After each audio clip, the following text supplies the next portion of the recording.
Hello, नमस्कार, आदाब, सत श्री अकाल। तो मेरे प्यारे भाई बहनों, कैसन बा हालचाल।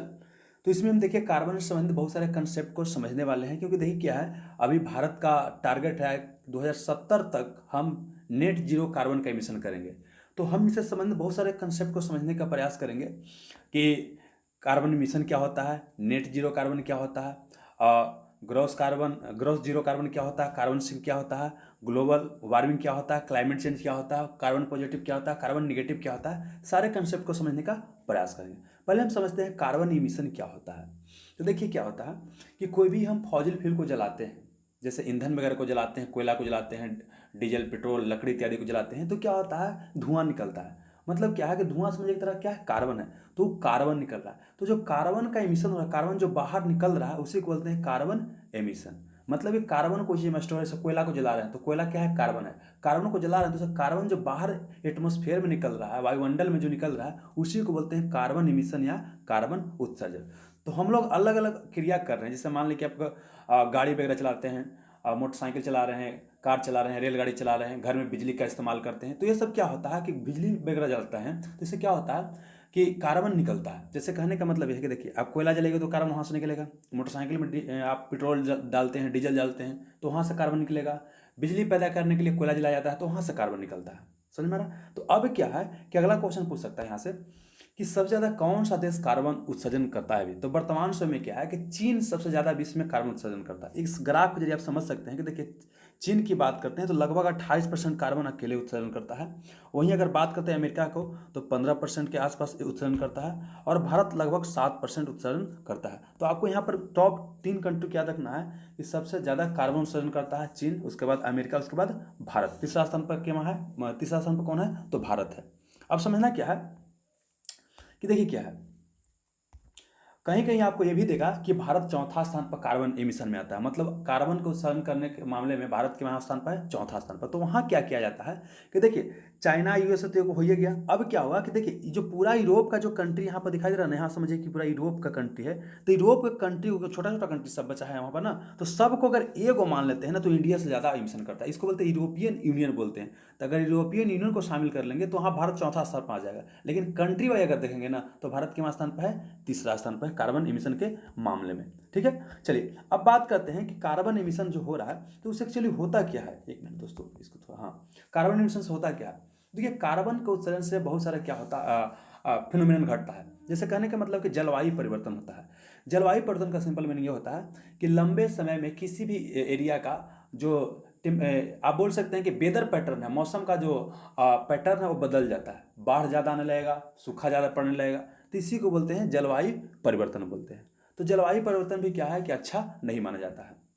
अब देखिए क्या है, इसके साथ ही क्या होता है, कार्बन के मिश्रण से ग्लोबल वार्मिंग होता है। तो क्वेश्चन तो कई बार यही पूछा जाता है, ग्लोबल वार्मिंग का मतलब क्या होता है। इसका हिंदी होता है वैश्विक तापन।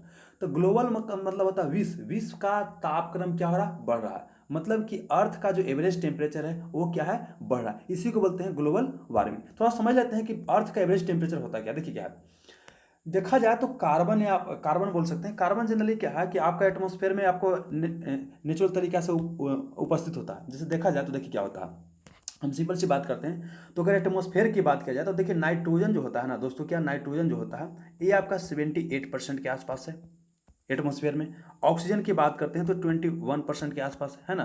और कार्बन डाइऑक्साइड कितना है, 0.03% के आसपास है। ये याद रखिएगा, बहुत इंपॉर्टेंट है, ठीक है ना। तो कार्बन डाइऑक्साइड का रहना क्या है, जरूरी है। नहीं तो क्या हुआ कि जो पृथ्वी का टेम्परेचर है बहुत कम होता है। बेसिकली कार्बन डाइऑक्साइड या जो कार्बन होता है क्या होता है, ग्लोबल वार्मिंग करता है। मतलब क्या किया, ग्रीन हाउस गैस था। ग्रीन हाउस गैस वैसा गैस होता है जो क्या करता है कि सन के टेम्परेचर को अवशोषित करता है, और ओवरऑल टेम्परेचर पृथ्वी का क्या करता है, बढ़ाता है। तो यह जरूरी है कार्बन डाइऑक्साइड।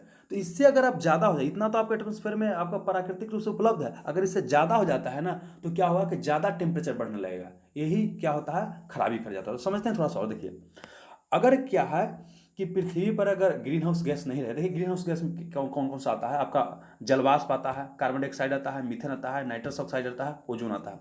अब क्या है कि अगर पृथ्वी पर ग्रीन हाउस गैस न रहे या कार्बन नहीं रहे तो पृथ्वी का जो एवरेज टेम्परेचर है निगेटिव में चला जाएगा। कितना चला जाएगा? निगेटिव में चला जाएगा, -18 डिग्री सेल्सियस हो जाएगा। और ये यूपीपीसीएस प्री में क्वेश्चन पूछा गया था कि अगर पृथ्वी पर ग्रीन हाउस गैस ना रहे तो पृथ्वी का टेम्परेचर कितना हो जाएगा? तो -18 डिग्री सेल्सियस हो जाएगा, जो कि रहने लायक नहीं होगा, बहुत ठंडा गिरेगा। वर्तमान समय पृथ्वी का टेम्परेचर की बात करते हैं तो कितना है? 15 डिग्री सेल्सियस आपका एवरेज तापक्रम है। अब क्या है, ग्लोबल वार्मिंग की बात करते हैं तो ग्लोबल वार्मिंग में क्या हो जाएगा कि जो 15 डिग्री सेल्सियस के आसपास टेम्परेचर है इससे बढ़ के 17 हो जाएगा, 25 हो जाएगा, 30 डिग्री सेल्सियस हो जाएगा। तो इससे क्या होगा, जब ग्लोबल टेम्परेचर बढ़ेगा तो जब टेम्परेचर बढ़ेगा तो जो बर्फ होगा, ग्लेशियर होगा, वो क्या होगा? पिघलेगा। तो ग्लोबल वार्मिंग से क्या क्या होगा समझिए यहाँ से कि पहले क्या होगा, विश्व का टेम्परेचर बढ़ेगा, मतलब गर्मी बढ़ेगा तो क्या होगा? बर्फ वगैरह पिघलेगा। और जब बर्फ वगैरह पिघलेगा तो क्या होगा कि समुद्र में जो पानी है, पानी का लेवल क्या होगा? बढ़ेगा। और जब पानी का लेवल बढ़ेगा तो क्या होगा कि फ्लड, बाढ़ वगैरह आना शुरू हो जाएगा। मतलब समुद्र के किनारे जो भी शहर वगैरह है क्या हो जाएगा? डूबना वगैरह शुरू हो जाएगा। तो यही होता है ग्लोबल वार्मिंग। ये सब चीज़ सही नहीं है। इसका मतलब क्या है कि हमको ऐसा प्रयास करना पड़ेगा जिससे कार्बन का कम से कम क्या हो? इमिशन हो, कम से कम क्या हो? कार्बन निकले। नहीं तो क्या होगा कि आने वाला समय में बहुत सारा समस्या हो सकता है। इसीलिए क्या प्रयास किया जा रहा है कि कार्बन को कम निकालने का प्रयास करना है। तो अब कार्बन को कम कैसे निकालेंगे समझिएगा। तो हम क्या करेंगे कि जो कोयला वगैरह जलाते हैं या जो फॉजिल फ्यूल का इस्तेमाल करते हैं उसके जगह पर क्या करना है कि रिन्यूएबल सोर्स पर जाना है। एक होता है देखिए क्या, नवीकरणीय ऊर्जा, एक होता है अनवीकरणीय ऊर्जा। ऐसा ऊर्जा जिसको हम क्या कर सकते हैं कि दोबारा इस्तेमाल कर सकते हैं, उसको नवीकरणीय ऊर्जा बोलते हैं। जैसे हम बात करते हैं वो खत्म कभी नहीं होता। जैसे सिंपल सी बात करें, सौर ऊर्जा की बात करते हैं तो सौर ऊर्जा क्या है? रिन्यूएबल एनर्जी या नवीकरणीय ऊर्जा है। सौर प्लेट लगा क्या कर सकते हैं? बिजली पैदा कर सकते हैं। और यह क्या है? कोई कार्बन इमिशन नहीं करता है। समझ में आ रहा है? तो ये करना है। लेकिन अभी ये सब टेक्नोलॉजी क्या है, बहुत ही महंगा है। तो जाहिर सी बात है कि इतना संभव नहीं है कि हम उतना इस्तेमाल कर पाएंगे। तो इतना समझ में आ गया। अब समझना क्या है कि कुछ कोई बोल रहा है कि कार्बन का एमिशन कम करना, तो कोई बोला कितना कम करना है, तो कोई बोला कि जीरो कार्बन एमिशन कम कीजिए, मतलब जीरो कर दीजिए कार्बन को। अब समझिएगा, सिंपल सी बात करते हैं। जीरो कार्बन एमिशन का मतलब क्या होता है कि आपको कार्बन का उत्पादन करना ही नहीं है। लेकिन अब बोलिए क्या है संभव? आपको लग रहा है कि कार्बन का उत्सर्जन हो ही ना। आप कोई भी काम कीजिएगा, आपको कहीं जाना है, ट्रांसपोर्टेशन का उपयोग करना है, कहीं जाना है एक जगह से दूसरी जगह, तो वहाँ पर क्या होगा? गाड़ी जो चलेगा ही। तो गाड़ी जब चलेगी तो वहाँ से कार्बन तो निकलेगा ही निकलेगा, है ना। आप बिजली पैदा कहीं से कर रहे हैं तो कार्बन वहाँ जल भी करेगा।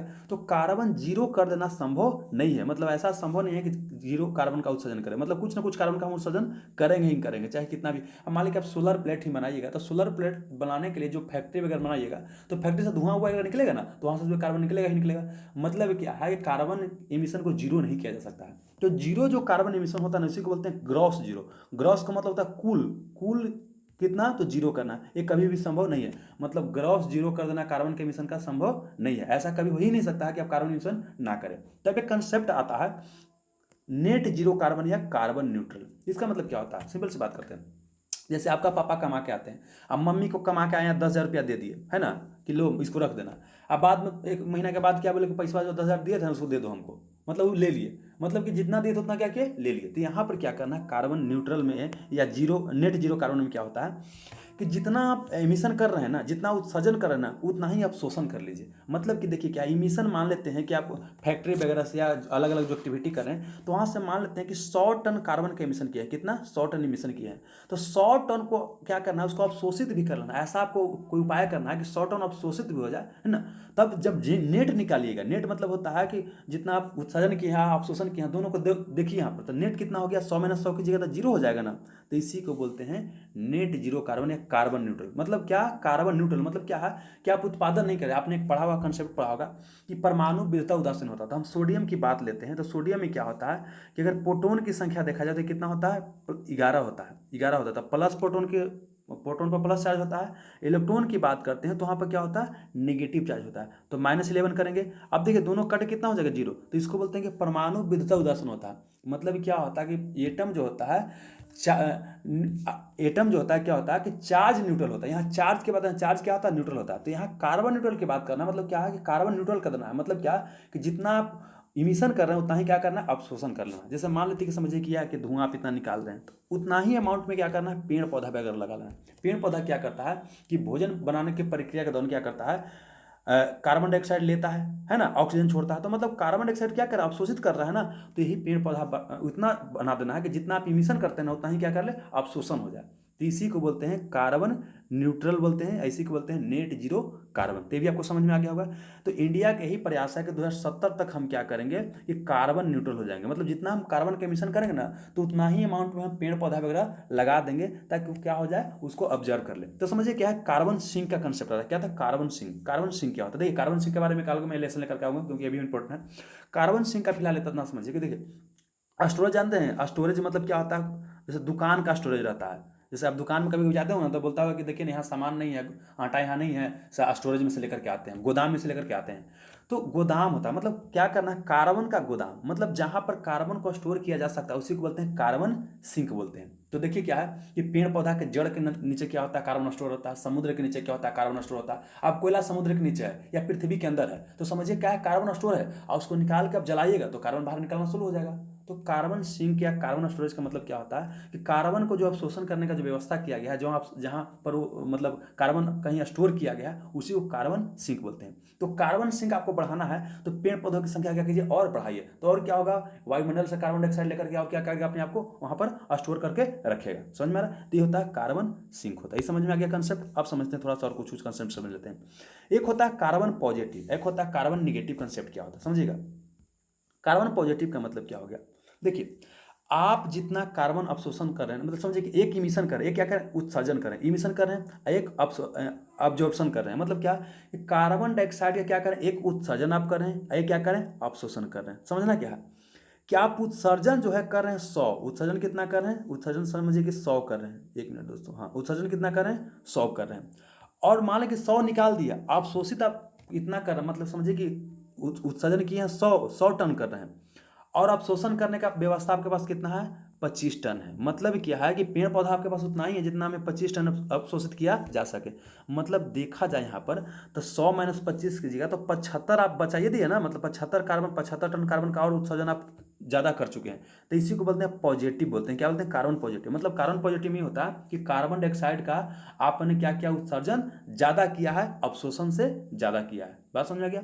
अब कार्बन निगेटिव की बात करते हैं, कार्बन निगेटिव की। तो कार्बन निगेटिव क्या मतलब होता है कि आपने उत्सर्जन जो किया है, आपने जो उत्सर्जन किया है, बाहर जो कार्बन निकाला है वो निकाला है, मान लेते हैं कि 100, कितना किया है, 100 निकाला है। लेकिन आपने इतना पेड़ पौधा लगा दिया है कि आप 150 कार्बन, मतलब 150 टन कार्बन क्या कर रहे हैं, अवशोषित कर रहे हैं। मतलब 50 ज़्यादा ना कर रहे हैं, मतलब क्या है कि दूसरे के पाप को भी आप धोल दे रहे हैं। होता है क्या ना कि जनरली क्या होता है कि हम क्या करते हैं, कोई काम करते हैं, पाप पाप वाला काम करते हैं, चोरी चमारी करते हैं, उसके बाद क्या होता है, जाकर के हम उसके बाद पूजा करते हैं, तो मतलब अपना पाप धोने का प्रयास कर रहे हैं। समझ में आ रहा है? कई बार क्या होता है कि आपका मम्मी आपके बदले पूजा कर लेती है। तो यहाँ पर समझना क्या है कि कुछ कुछ ऐसा देश है जिनके पास क्या है कि जितना वो लोग कार्बन बाहर निकाल रहे हैं ना उससे ज़्यादा क्या करें, अवशोषित कर रहे हैं। मतलब क्या है कि उनके पास इतना पेड़ पौधा वगैरह है कि दूसरे देश के भी कार्बन को क्या करें, अवशोषित कर रहे हैं। इसी को बोलते हैं कार्बन निगेटिव। मतलब देखा जाए ओवरऑल तो कार्बन निगेटिव ना, मतलब कार्बन जितना इमिशन ज़्यादा करते हैं, मतलब पॉजिटिव में रहते हैं, लेकिन कार्बन कम इमिशन कर रहे हैं, मतलब क्या हो गया, कार्बन निगेटिव हो गया। तो अभी क्या है कि मात्र दो ही देश है जो कार्बन निगेटिव है, एक भूटान है, क्या है, सूरीनाम है। भूटान इंडिया के बगल में है और सूरीनाम कहाँ है, दक्षिण अमेरिकी के देश है। तो यही सब कंसेप्ट था, इसको एक बार दो बार देखिएगा वीडियो को तो आपको मोटा मोटी समझ में आ जाएगा। उम्मीद करता हूँ इससे आपको जरूर फायदा मिलेगा। Have a nice day, thank you.